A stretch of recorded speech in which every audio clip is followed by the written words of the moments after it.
Fisiologia da depressão, aula 2. Olá, tudo bem? Eu sou a doutora Heloíse e nessa aula nós vamos descobrir o que é esse tal desse eixo hipotálamo, hipófise, adrenal, como que o estresse vira um hormônio e como que isso consegue adoecer o sistema de circuito do cérebro mais a fundo.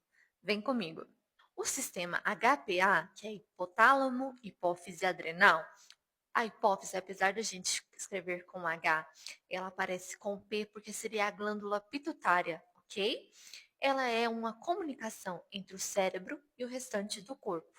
É um eixo de comunicação cerebral-corporal, ok? E a principal função, falando de uma forma muito rasa, é fazer com que o corpo sobreviva e que ele também responda ao estresse. O hipotálamo libera um hormônio chamado CRH.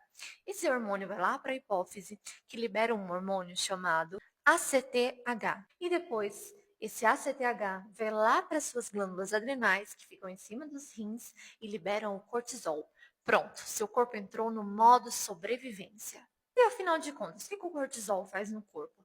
Tão vilão e falado cortisol. Bom, ele aumenta a glicemia, aumenta a pressão, aumenta a frequência cardíaca, inibe o sono, inibe a digestão e aumenta a sua vigilância, que é aquele estado de alerta. Ou seja, te prepara para fugir ou lutar. Essa definição fugir ou lutar, hoje, com a gente tendo a neurobiologia, ela é muito rasa, tá, pessoal? Fica mais a nível de estudo mesmo, porque é muito mais profundo do que isso. O problema é que quando o corpo entra num estresse crônico, ou seja, fica muito tempo mandando as suprarrenais produzirem cortisol, a gente tem uma diferença entre o estresse agudo e o crônico.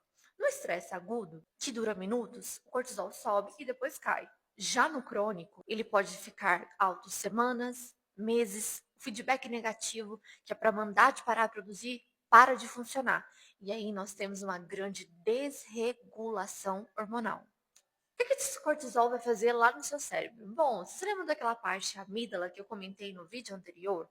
Vai fazer ela ficar hiperativa e ela controla as emoções. As principais emoções que vão surgir nesse momento vai ser o medo, a ansiedade, um alerta constante. Lá no hipocampo, ele vai sofrer o que a gente chama de neurotoxicidade, porque ele vai ter dificuldade com a memória e vai ficar, sabe aqueles pensamentos constantes? Muitas vezes a gente até fala assim, não consigo parar de pensar nisso. E é verdade, é por conta da ruminação. Por fim, age também no córtex pré-frontal, a área responsável por decisões lógicas. Ele inibe essa área. Por ele ficar inibido, há uma piora de julgamento, no pessimismo e até mesmo na sua capacidade de tomada de decisões. Isso coloca o cérebro no modo sobrevivência permanente. E isso gera diversos problemas para nós. Porque a mente fica acelerada, o corpo fica cansado, o sono fica ruim, os pensamentos ficam negativos e acontece aquela ameaça de perigo sem um sinal, sem uma razão. Cortisol alto também vai diminuir a produção da serotonina, da noradrenalina e da dopamina. Isso faz com que ocorra a diminuição Isso faz com que ocorra também a diminuição da neuroplasticidade.